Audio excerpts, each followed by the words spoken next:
أما بعد فأعوذ بالله من الشيطان الرجيم بسم الله الرحمن الرحيم إنا نحن نزلنا الذكر وإنا له لحافظون صدق الله مولانا العظيم قال رسول الله صلى الله عليه وآله وسلم إن الله يبعث لهذه الأمة على رأس كل 100 سنة من يجدد لها دينها أو كما قال عليه الصلاة والسلام رضيت بالله ربا وبالإسلام دينا وبسيدنا محمد نبيا ورسولا إن الله وملائكته يصلون على النبي يا أيها الذين آمنوا صلوا عليه وسلموا تسليما الصلاة والسلام عليك يا رسول الله وعلى آلك وأصحابك يا حبيب الله الصلاة والسلام عليك يا رسول الله وعلى آلك وأصحابك يا حبيب الله۔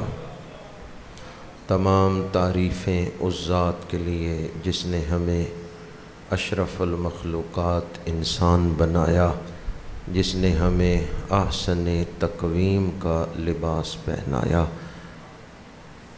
تمام تعریفیں اس ذات کے لیے جس نے ہمیں اپنے محبوب خاتم النبیین صلی اللہ علیہ وآلہ وسلم کی امت میں پیدا فرمایا۔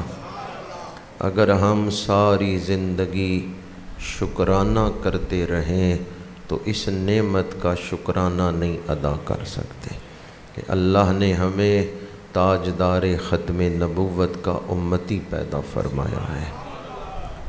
اللہ تعالیٰ کی حمد کے بعد بے شمار درود و سلام اس ہستی پاک پر جن کا نور ابتدا میں تخلیق کائنات کا باعث بنا، درمیان میں ہدایت اور تکمیل دین کا باعث بنا اور آخر میں وہ نجات کا باعث بنیں گے۔ نگاہ عشق و مستی میں وہی اول وہی آخر۔ حمد و صلوات کے بعد حضور کی آل پر، آپ کے اصحاب پر، آپ کی امت کے اولیاء پر اللہ بے شمار رحمتوں کا نزول فرمائے۔ دنیا میں ہمیں ان کے نقش قدم پر چلنے کی توفیق عطا فرمائے اور آخرت میں ان صالحین کی معیت عطا فرمائے۔ آج جن کے سجدے قبول ہو رہے ہیں، آج جن کی دعائیں قبول ہو رہی ہیں، ان خوش نصیبوں میں اللہ ہمیں بھی شامل فرمائے۔ خضوع و خشوع کے ساتھ سجدہ ریزی کی توفیق عطا فرمائے۔ آج کے جمعۃ المبارک کے موقع پر میں آپ کے سامنے بر صغیر کی دو عظیم ہستیاں جن کے احسانات تلے ہم سب جن کے زیر بار احسان ہیں، سیدنا امام ربانی مجدد الف ثانی رحمۃ اللہ تعالیٰ علیہ اور اعلیٰ حضرت الشاہ احمد رضا خان بریلوی رحمۃ اللہ تعالیٰ علیہ، ان دو ہستیوں کا ذکر کروں گا۔ اللہ پاک حق گوئی کی توفیق عطا فرمائے۔ اس وقت ہمیں جو دینی فضا نظر آتی ہے، مساجد ہیں، مدارس ہیں اور عشق رسول کی بہاریں ہیں۔ اگر کوئی خاکم بدہن، کوئی گستاخ بارگاہ رسالت میں بے ادبی کرتا ہے تو پوری امت سراپا احتجاج بنتی ہے اور اس کے خلاف آواز بلند ہوتی ہے۔ تو یہ جو ہمیں عشق اور محبت کی ایک فضا نظر آتی ہے اور دینی ماحول ملا ہے، اس کے پیچھے ان بزرگوں کی محنتیں ہیں، ان کی شبانہ روز کاوشیں ہیں، ان کی تحریر، ان کی تدریس، ان کی تقریر اور بالخصوص ان کے روحانی فیوضات و برکات ہیں۔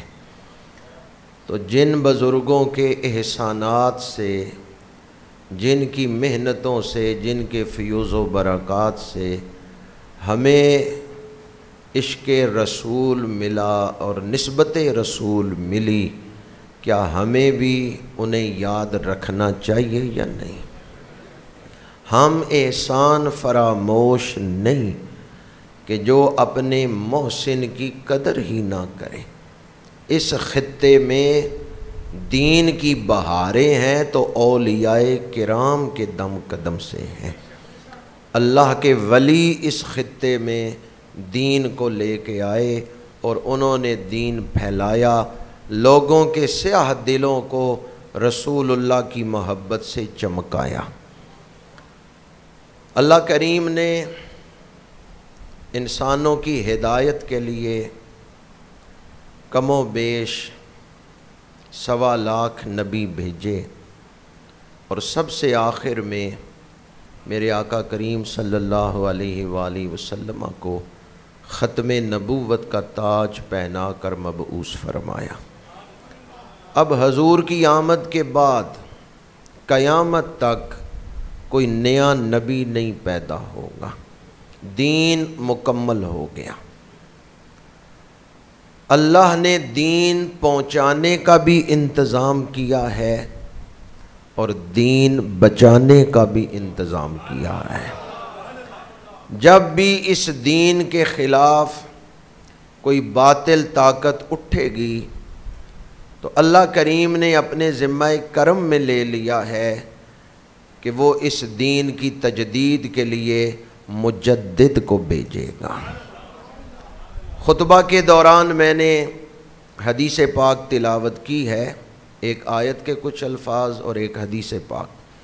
جو حدیث پاک میں نے تلاوت کی ہے اس میں اللہ پاک نے وعدہ فرمایا ہے اور حضور نے اس وعدے کو بیان فرمایا ہے۔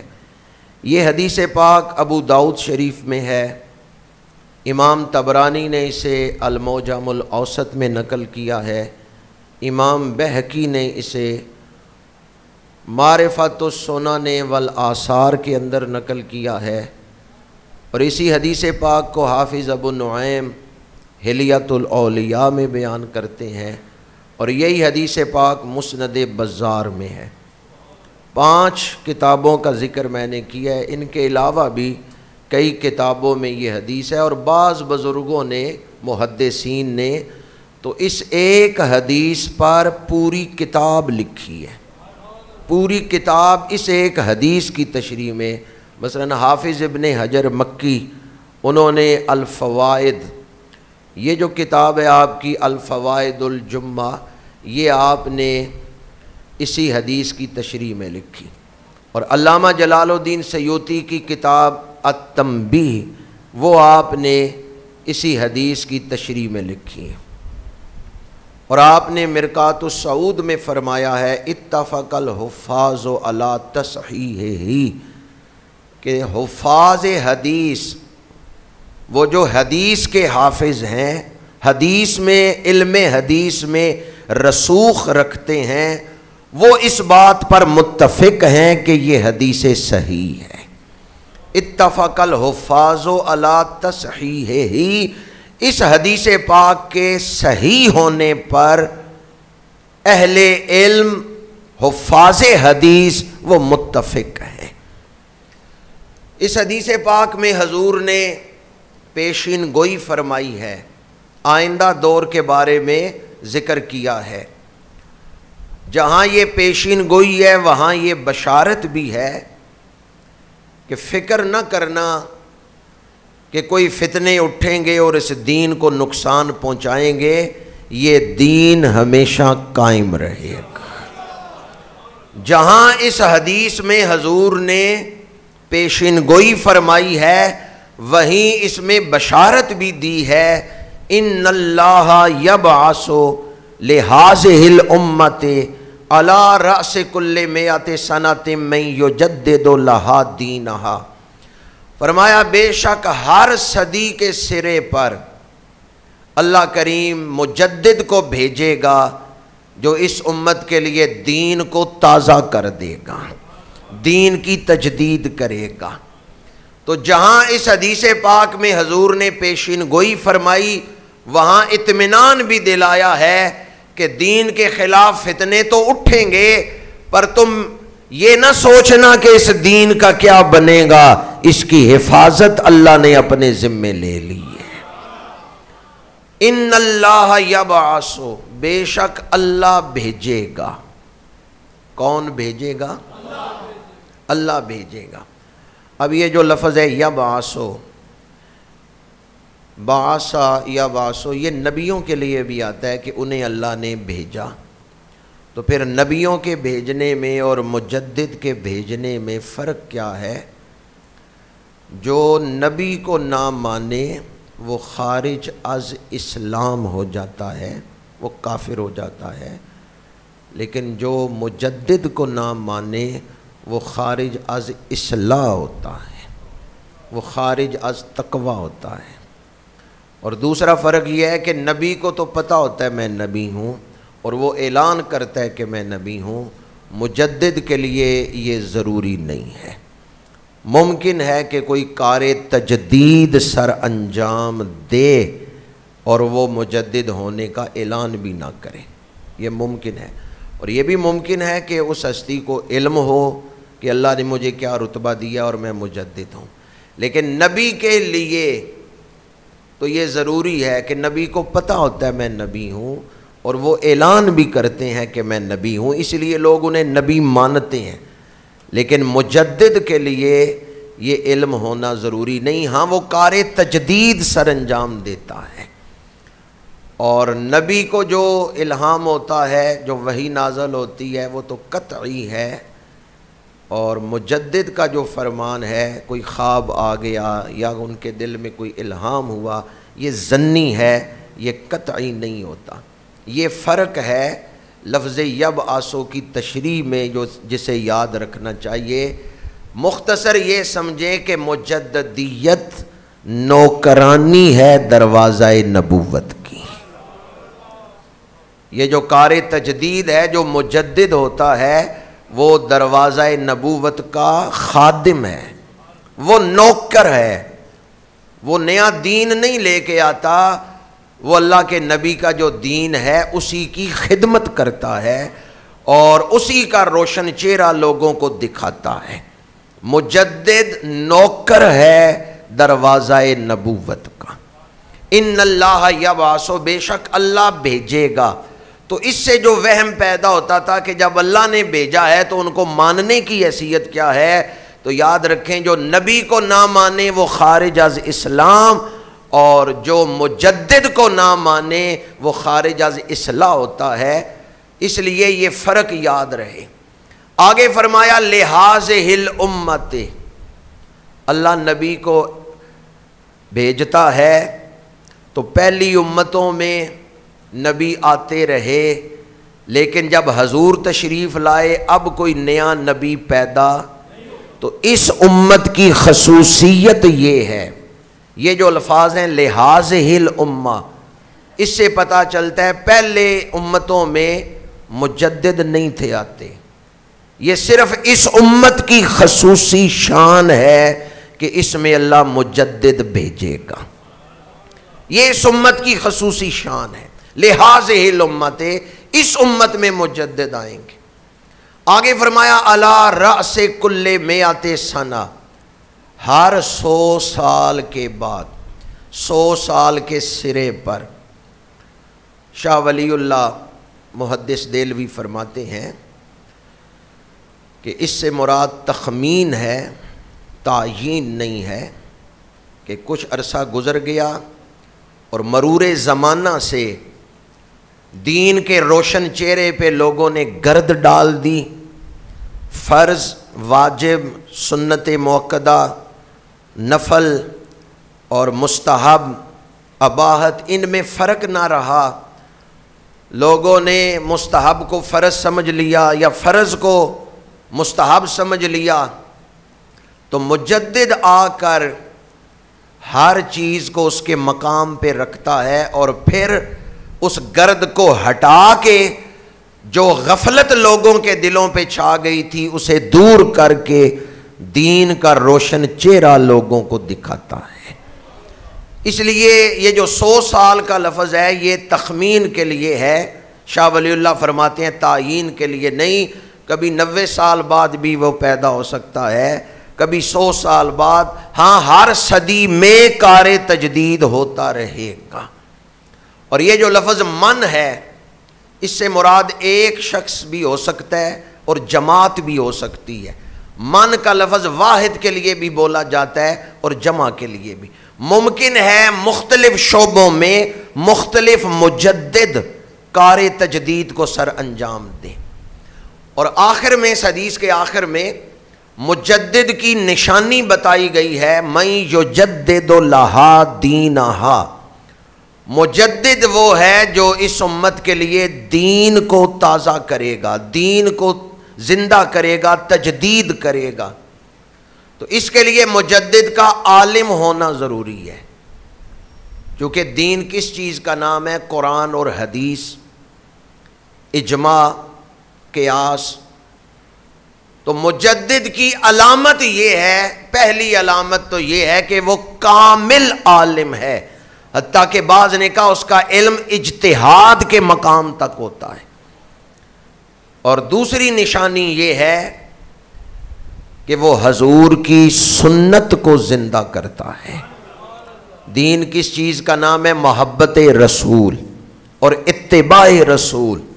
قل ان کنتم تحبون اللہ فاتبعونی یحببکم اللہ۔ تو مجدد حضور کی سنت کو زندہ کرتا ہے۔ اس کا مطلب یہ ہے مجدد امت کو رسول سے جوڑتا ہے، ادب رسول بھی سکھاتا ہے، عشق رسول کے جام بھی پلاتا ہے اور حضور کے طریقے کو بھی زندہ کرتا ہے۔ مجدد کے دامن سے وابستہ ہونے کی برکت یہ ہے کہ نسبت رسالت مضبوط ہوتی ہے۔ اور بھی نشانیاں ہیں مجدد کی، دامن وقت میں گنجائش نہیں کہ حدیث کی زیادہ تشریح آپ کے سامنے کروں، چند ایک باتیں حدیث کی تشریح میں نے آپ کے سامنے بیان کی۔ 1000 سال گزر گیا اسلام کو دنیا میں پھیلتے ہوئے۔ اس خطے میں مسلمانوں کی حکومت تھی، اکبر بادشاہ کی حکومت تھی۔ شروع میں اکبر بادشاہ پنجگانہ نمازی تھا، حتیٰ کہ فجر کی اذان پڑھتا تھا، اور امام صاحب مسجد سے نکلتے تو بادشاہ ان کے پیروں میں جوتے پہناتا تھا۔ پہلے 5 سال ایسے گزرے، لیکن پھر اس بادشاہ نے شام کے وقت بیٹھنے کے لیے بیٹھک بنائی اور اس کے اندر وہ تمام مذاہب کے لوگوں کو بٹھاتا، ان کی باتیں سنتا، خود کھرے کھوٹے میں فرق نہیں تھا کر سکتا، علم نہیں تھا، اور انکمپلیٹ نالج جو ہے، ادھورا علم، یہ بھی کئی مسائل پیدا کرتا ہے۔ جو پورا علم ہے، مکمل علم ہے، وہ انسان کو ہدایت کی طرف کھینچتا ہے، لیکن یہ جو ادھورا علم ہے، ان پڑھ اتنا نقصان نہیں دیتا جتنا کم پڑھ نقصان دیتا ہے۔ ایک ہوتا ہے ان پڑھ اور دوسرا کم پڑھ۔ جس نے تھوڑا بہت پڑھا ہے، تو جس نے تھوڑا بہت پڑھا ہے نا، وہ سمجھتا ہے کہ مجھے ہر چیز کا علم ہو گیا ہے، اب وہ اپنی طرف سے فتوے بھی شروع کر دیتا ہے۔ تھوڑا بہت تو اسے علم ہوتا ہے نا۔ تو ان پڑھ اتنا خطرناک نہیں ہوتا جتنا کم پڑھ خطرناک ہوتا ہے۔ تو اکبر بادشاہ خود اتنی صلاحیت نہیں تھا رکھتا، ہندو عورتوں سے شادیاں کر لیں، ہندو عورتوں سے بچے بھی پیدا کر لیے۔ اکبر بادشاہ نے شام کے وقت بیٹھنے کے لیے جو بیٹھک بنائی، اس میں تمام مذاہب کے لوگوں کو، یہودی، عیسائی، ہندو، زرتشتی، سب کو بٹھا کے ان کی باتیں سنتا۔ تو آخر میں اس نے کہا سارے ہی سچے ہیں، اب ایک نئے دین کی ضرورت ہے، نیا دین بناؤ۔ جو ٹریجڈی اکبر بادشاہ کے ساتھ پیش آئی تھی، وہی ٹریجڈی آج اس قوم کے ساتھ، نوجوان نسل کے ساتھ درپیش ہے، اس لیے کہ یہ بھی نیٹ پہ سب کو سن رہے ہیں اور کھرے کھوٹے کا فرق کرنے کی قابلیت نہیں۔ اب جو نیا فتنہ آیا ہے، وہ جو چیٹ ہو رہی ہے اے آئی کے ذریعے، اس میں آپ کے سامنے ہاتھ جوڑ کے عرض کر رہا ہوں، اے آئی سے مسئلہ نہ پوچھیں، کیونکہ وہ جو جواب دے گا آپ کو نہیں پتا مرزیوں کی کتاب سے دے رہا ہے یا کس بے ادب کی کتاب سے وہ جواب آپ کو دے رہا ہے۔ اب لوگ مسئلے پوچھنا شروع ہو گئے نا اے آئی سے، وہ جو چیٹ آئی ہے اے آئی کے اندر، تو آپ کو کیا پتا وہ جو آیت کا ترجمہ آپ کو سنا رہا ہے وہ کسی گستاخ نے ترجمہ کیا ہوا ہے۔ اس لیے اگر آپ اس سے دین سیکھتے ہیں تو اس کے اندر تو مرزیوں نے بھی اپنی چیزیں شامل کر دیں، اس کے اندر تو گستاخان رسول نے بھی اپنے ترجمے شامل کیے ہیں، تو آپ تو کھرے کوٹے میں فرق ہی نہیں کر سکتے، اس لیے نئی نسل برباد ہوگی۔ یہی ٹریجڈی اکبر بادشاہ کے ساتھ پیش آئی۔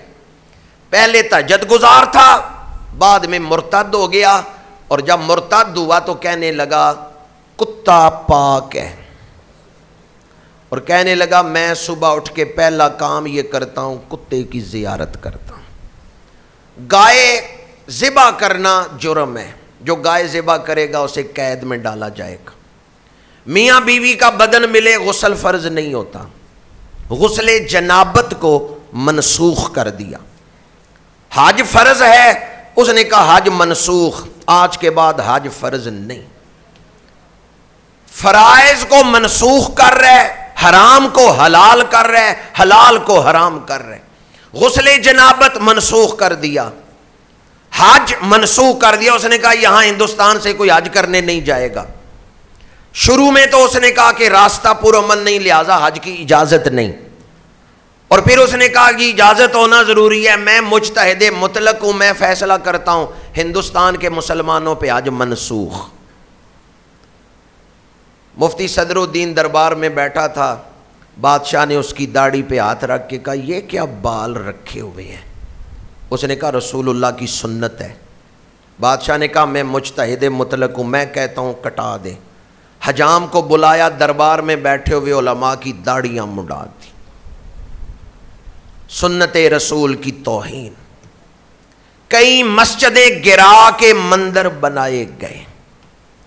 کیا خیال ہے اگر یہی حالات چلتے رہتے تو آج اس خطے میں ہمیں اسلام نظر آتا؟ بادشاہ اٹھا ہے، پیچھے بادشاہت کی طاقت ہے، اور اس دور میں جو بادشاہ کے خلاف اٹھتا تھا سر قلم، جمہوریت تو نہیں تھی کہ کوئی آواز اٹھا سکتا ہو، مطلق العنان بادشاہی تھی۔ اسلامی جو خلافت ہے وہ اور چیز ہے، یہاں مطلق العنان بادشاہت تھی کہ جو بادشاہ کے خلاف بولے سر قلم۔ اگر اسی طرح حالات چلتے رہتے، کتے کو پاک کر دیا، گائے کو حرام کر دیا، حج کو منسوخ کر دیا، غسل جنابت کو منسوخ کر دیا، مسجدیں گرائی جا رہی ہیں، داڑیاں بادشاہ کے حکم پہ اتروائی جا رہی ہیں، شاہ ولی اللہ فرماتے ہیں اگر یہی حالات چلتے رہتے تو بر صغیر سے اسلام مٹا دیا جاتا۔ فتنہ بادشاہ کے گھر سے اٹھا تھا تو فتنہ مٹانے کے لیے اللہ نے روحانیت کا بادشاہ بھیجا ہے۔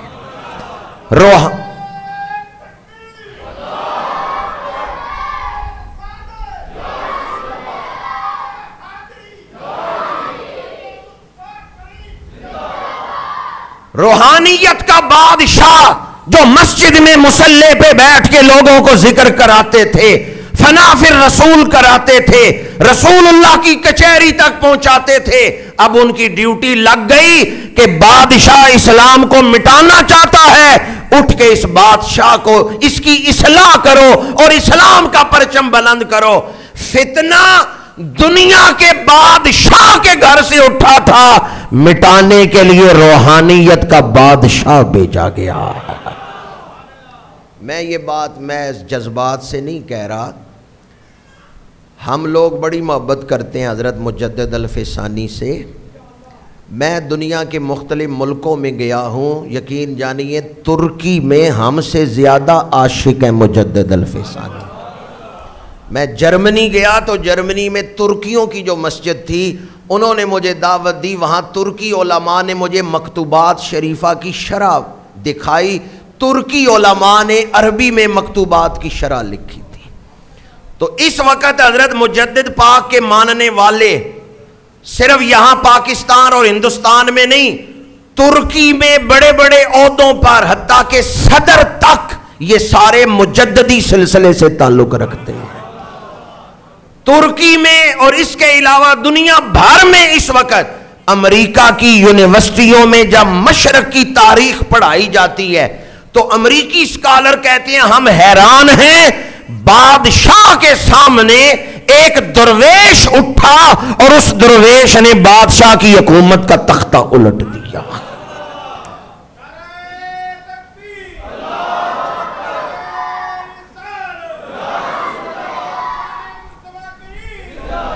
علامہ اقبال کہتے ہیں وہ ہند میں سرمایہ ملت کا نگہباں، اللہ نے بر وقت کیا جس کو خبردار، گردن نہ جھکی جس کی جہانگیر کے آگے، ہے جس کے نفس گرم سے گرمی احرار۔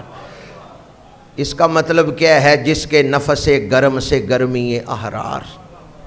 ایک ہوتا ہے نفس، ایک ہوتا ہے نفس، ایک ہے فے پہ جزم پڑھنا نفس، اور ایک ہے فے پہ زبر پڑھنا نفس، دونوں میں فرق ہے۔ جب پڑھے نفس تو اس سے مراد ذات وجود، لیکن جب پڑھے نفس تو اس سے مراد ہے سانس۔ نفس کا مطلب کیا ہے؟ جب زبر پڑھے نا فے پہ نفس تو اس کا مطلب ہے سانس۔ اقبال کہتے ہیں گردن نہ جھکی جس کی جہانگیر کے آگے، ہے جس کے نفس گرم سے گرمی احرار۔ جہانگیر کے دربار میں حضرت مجدد پاک سے کہا گیا سجدہ کریں، آپ نے فرمایا اللہ کے سوا کسی کے لیے سجدہ جائز نہیں۔ درباری جو ملا تھے ابو الفضل اور فیضی جیسے لوگ، انہوں نے کہا جان بچانے کے لیے سجدہ کرنا جائز ہے۔ آپ نے فرمایا جسے جان پیاری ہے کر لے، مجھے تو ایمان پیارا ہے۔ آپ کی رگوں میں فاروق اعظم کا خون تھا۔ مجدد الفسانی رحمۃ اللہ تعالی علیہ فاروقی نسب ہیں، آپ کی اولاد ہیں، حضرت فاروق اعظم کی اولاد میں ہیں۔ اب جب دربار میں گرما گرمی ہو رہی ہے، بادشاہ بیٹھا ہے، آپ نے سجدہ نہیں کیا، اس وقت رواج تھا بادشاہ کے سامنے سجدہ، نام رکھا تھا زمین بوسی، تو آپ نے فرمایا خدا کے سوا کسی کو سجدہ جائز نہیں، ان کا تعظیمی کر لیں، فرمایا اسلام میں تعظیمی سجدہ بھی جائز نہیں۔ تو جب یہ گرما گرمی ہو رہی تھی تو جب آدمی جلال میں بولتا ہے تو سانس تو چڑھتی ہے نا، تو اقبال کہتے ہیں مجدد صاحب کی وہ جو جلال کے وقت سانس تھی نا، جس کے نفس گرم سے ہے، وہ جو اکبر جہانگیر کے سامنے آپ جلال سے بول رہے تھے کہ فاروق اعظم کا بیٹا خدا کے سوا کسی کو سجدہ نہیں کرے گا، کہتے ہیں اس کی خیرات ہے کہ آج ہمارے دل میں بھی اسلام کی غیرت ہے۔ آج کوئی اسلام کی توہین کرے تو ہمارے دلوں میں جو غیرت اٹھتی ہے اس نفس گرم کا یہ فیض ہے۔ گردن نہ جھکی جس کی جہانگیر کے آگے، ہے جس کے نفس گرم سے گرمی احرار۔ آج اگر اس خطے میں دین کی غیرت کے لیے کوئی آواز بلند کرتا ہے تو یہ حضرت مجدد الفسانی کا فیض نظر آتا۔ آپ نے بادشاہ کو سجدہ نہیں کیا، کلا گوالیار میں ڈالے گئے، قید و بند کی صعوبتیں برداشت کیں، اور آپ کے مریدین فوج میں بھی تھے، بڑے بڑے عہدوں پر تھے۔ ہیبت خان نے بادشاہ کو اعلان جنگ کیا، آپ کا مرید تھا ہیبت خان، وہ جنگ جیت گیا، جہانگیر ہار گیا۔ مجدد صاحب کی خدمت میں ہیبت خان نے عرض کیا کہ آپ تخت پہ بیٹھ جائیں۔ آپ نے فرمایا تو میرا مرید ہے پر مجھے سمجھ نہیں سکا، تخت میری منزل نہیں، میں تو سرہند جا کے مسلح پہ بیٹھوں گا، میں بادشاہ کا اندر بدلنا چاہتا ہوں، اگر یہ سچی توبہ کر لے تو تخت پہ یہی بیٹھے گا۔ اب جہانگیر روتا ہوا آیا ہے جیل میں، اور مجدد صاحب کی بیعت کی ہے، کہتا ہے مجھے معاف کر دے، میں آپ کو پہچان نہیں سکا، میں یہ سمجھتا تھا کہ آپ ہمارا تخت حاصل کرنا چاہتے ہیں، پر تخت تو اب آپ کے پاس تھا، آپ نہیں بیٹھے، مجھے پتہ چل گیا آپ دین کا کام اخلاص کے ساتھ کر رہے ہیں۔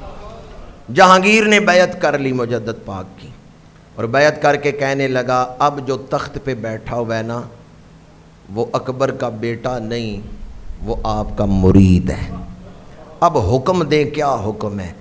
آپ نے فرمایا تیرے باپ نے جو مسجدیں گرائی تھی نا وہ تو تعمیر کر، تیرے باپ نے گائے ذبح کرنا جرم قرار دیا تھا، تو والیان سلطنت کو بلا کے خود اپنے ہاتھوں سے گائے ذبح کر، جو جو حکم تیرے باپ نے شریعت کے خلاف دیے تھے وہ واپس لے اور شریعت اسلامیہ کے احکامات نافذ کر۔ حضرت مجدد پاک کا یہ کارنامہ شاہ ولی اللہ رد روافد کی شرح میں لکھتے ہیں کہ بر صغیر کے مسلمانوں کی گردن پر احسان ہے حضرت مجدد الفیسانی کا۔ برطانیہ کا اسکالر ہے PW آرنلڈ، اس کی کتاب دا پریچنگ آف اسلام، اس کے اندر وہ کہتا ہے حضرت سیدنا داتا گنج بخش علی حجویری رحمۃ اللہ تعالیٰ علیہ اور خواجہ معین الدین چشتی اجمیری رحمۃ اللہ تعالیٰ علیہ، ان ہستیوں نے یہاں دین پھیلایا، لاکھوں لوگوں کو کلمہ پڑھایا، پر جب ان کی محنت ضائع ہونے لگی تو مجدد الفیسانی نے اٹھ کے اس محنت کو بچایا۔ کوئی ہوتا ہے اپنے گھر کی عزت بچاتا ہے، کوئی ہوتا ہے اپنے خاندان کے سرمائے کو بچاتا ہے، مجدد الفیسانی وہ ہیں جنہوں نے ملت اسلامیہ کے سرمائے کو بچایا ہے۔ اس لیے اقبال کہتے ہیں وہ ہند میں سرمایہ ملت کا نگہباں، اللہ نے بر وقت کیا جس کو خبردار۔ آج حضرت سیدنا مجدد الفیسانی کا یہ فیض، جو حدیث میں نے پڑھی اس میں ہے کہ ہر صدی میں اللہ مجدد بھیجے گا، لیکن اکبر نے جو فتنہ اٹھایا تھا وہ 1000 سالہ فتنہ تھا، آپ نے وہ 1000 سالہ فتنے کو مٹایا، اس لیے آپ 1000 سالہ مجدد ہیں، مجدد الفیسانی۔ 100 کو کہتے ہیں عربی میں 100 اور 1000 کو کہتے ہیں الف، مجدد الفیسانی۔ یہ جو دوسرا 1000 چل رہا ہے نا، اس کے آپ جس کی اب 15ویں صدی چل رہی ہے، آپ اس 1000 سالہ عرصے کے مجدد ہیں۔ حضرت مجدد پاک کی تحریک کے بعد 2 سال 250 سال 200 سال گزر گئے، 250 سال گزر گئے، یہاں انگریز آیا۔ انگریز نے آیا تو یہاں تاجر بن کے تھا، لیکن پھر اس خطے پہ اس نے حکومت کی اور تختہ حکومت مسلمانوں کا الٹ دیا، خود حکمران بن گیا۔ اب اس کے خلاف سب سے پہلے حضرت علامہ فضل خیر آبادی نے فتویٰ دیا، ان کی رگوں میں بھی فاروق اعظم کا خون تھا، علامہ فضل حق خیر آبادی۔ انگریزوں نے میٹنگ کی کہ ہم یہاں زیادہ عرصہ حکومت کیسے کر سکتے ہیں، کیونکہ علامہ فضل خیر آبادی نے فتوے میں لکھا تھا کہ انگریزوں نے مسلمانوں سے حکومت چھینی ہے، لہٰذا مسلمانوں پہ فرض ہے کہ وہ ان کے خلاف جہاد کریں اور دوبارہ اسلامی حکومت کو بحال کریں۔ تو انگریزوں نے میٹنگ کی، انہوں نے کہا ہم لمبا عرصہ یہاں کیسے حکومت کر سکتے ہیں۔ تو اس میٹنگ میں یہ مشورہ ہوا کہ مسلمان اپنے نبی سے بڑی محبت کرتے ہیں، یہ بھوکے سو سکتے ہیں لیکن کوئی حضور کی بے ادبی کرے یہ اس کو برداشت نہیں کر سکتے۔ کمزور سے کمزور مسلمان ہو، جب محبت رسول کا وقت آئے گا یہ توانا ہوتے ہیں، یہ طاقتور ہوتے ہیں۔ لہٰذا اس میٹنگ میں انہوں نے فیصلہ کیا کہ اگر ہم نے اس خطے پہ لمبا عرصہ حکومت کرنی ہے تو مسلمانوں کو حضور سے دور کرو۔ علامہ اقبال نے اس میٹنگ کی کارروائی ایک شعر میں بیان کی ہے کہ وہ فاقہ کش جو موت سے ڈرتا نہیں ذرا، روح محمد اس کے بدن سے نکال دو۔ حضور کی محبت ختم کرو ان کے دلوں سے۔ یہ ان ابلیسی طاقتوں کا ایجنڈا تھا۔ کیا ختم کرو؟ کس کے خلاف ایکشن لینا ہے؟ عشق رسول۔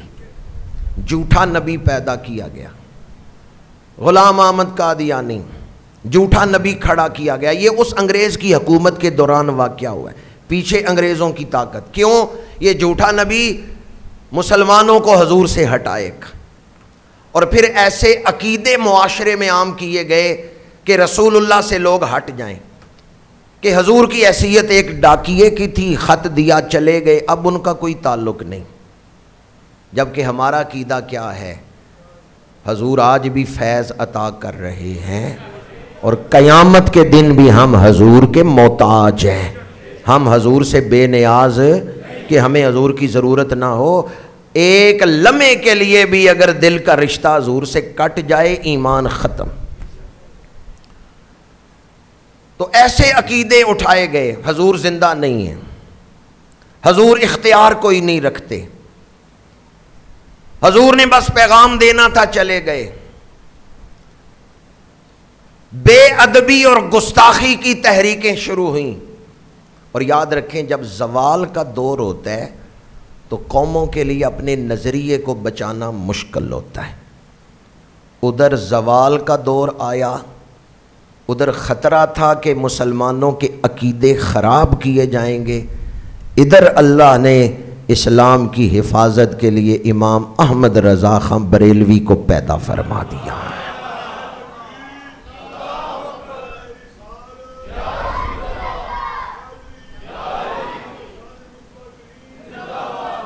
اعلیٰ حضرت نے 1000 سے زیادہ کتابیں لکھی ہیں۔ اعلیٰ حضرت کی تدریس ہو، فتاوی ہو، اعلیٰ حضرت کا علم اتنی بلندی پہ ہے کہ اس دور میں جو عرب شریف کے علماء تھے وہ یہ کہتے تھے کہ علم سارا تو بریلی میں چلا گیا ہے۔ جب یہ نیا نیا نوٹ بنا، پہلے تو سکے ہوتے تھے نا، اشرفیاں، درم، دینار، وہ چاندی کے سکے ہوتے تھے۔ جب نوٹ بنا، کاغذ والا نوٹ، تو سوال یہ پیدا ہوا تھا کہ یہ سمن ہے یا رسید ہے، نوٹ کی شرعی حیثیت کیا ہے؟